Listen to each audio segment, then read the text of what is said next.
में हम देखेंगे कि जब भी सेल डैमेज होता है एक्सरे से किसी भी तरीके से सेल डैमेज होता है तो P53 जिसे हम गार्जियन ऑफ द जीनोम या फिर ट्यूमर सप्रेसर कहते हैं, वो कैसे सेल को बचाता है।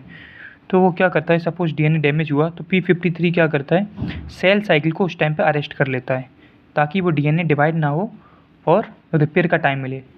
और उस टाइम में अगर सेल रिपेयर नहीं कर पाती है तो ये P53 अपोप्टोसिस ट्रिगर कर देता है, जिससे वो सेल मर जाए और दूसरी सेल में डीएनए डैमेज, दूसरी नई सेल डीएनए डैमेज के साथ नहीं पैदा हो। ठीक है, तो अब देखते हैं ये करता कैसे है।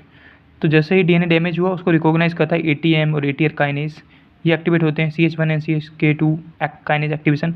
अब ये काइनेज क्या करते हैं, फॉस्फोरिलेशन कर देते हैं P53 का। एक्चुअली में P53 डीएनए को प्रोटेक्ट करता है, बट P53 को मैडम MDM2 पकड़ के रखता है, उसको डिग्रेड कर देता है P53 को। लेकिन अभी क्या होता है, P53 का जैसे ही फॉस्फोरिलेशन होगा तो इसकी साइड बदल जाएगी और MDM2 हट जाएगा। तो अब यहाँ पर फॉस्फोरिलेशन हुआ तो MDM2 हट गया और अब हमारे पास एक एक्टिव P53 है जो कि अपना काम कर सकता है। अब ये जो है, ये P53 एक ट्रांसक्रिप्शन फैक्टर की तरह काम करता है और ये एक जीन होता है P21। तो P21 का ये जो जीन है इसके रेगुलेटरी रीजन पर बाइंड कर जाता है। बाइंड करने के बाद P21 का ट्रांसक्रिप्शन और ट्रांसलेशन करवाता है। तो अब जो P21 है वो मेन रोल प्ले करता है। ये P21 क्या करता है, प्रोटीन ये इनिबिटरी होता है, यानी ये सेल साइकिल के जो हमारे ना G1S के CDK हैं, यानी साइक्लिन CDK हैं, उनको रोक देता है। तो G1 फेज में ही जब साइक्लिन भी रुक गया तो G1 फेज में ही सेल साइकिल अरेस्ट हो जाएगी, आगे नहीं बढ़ेगी। तो S फेज में नहीं जाएगी, डीएनए रिपेयर मतलब डबल नहीं होगा। इस तरीके से ये सेल को रिपेयर होने का टाइम दे देता है क्योंकि सेल साइकिल को उसने अरेस्ट कर लिया है। ठीक है, तो P53 को पकड़ कर रखता है MDM2। अब थोड़ा सा और देखने की एक कोशिश करेंगे एक चीज़। आप जानते हैं कि जो ये मिक होता है ना, ये ओवर एक्सप्रेस हो जाए तो ये कैंसर करता है, पर नॉर्मल सेल में ये कैंसर नहीं कर पाता।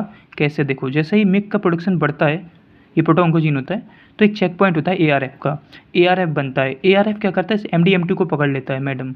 ठीक है, तो इससे MDM2 चला गया, P53 एक्टिव हो जाएगा। ठीक है, तो P53 एक्टिव होकर क्या करेगा, सेल साइकिल को अरेस्ट कर लेगा या फिर अपोप्टोसिस करा देगा, इससे कैंसर आगे नहीं बढ़ पाएगा। ठीक है, तो ये नॉर्मल में होता है।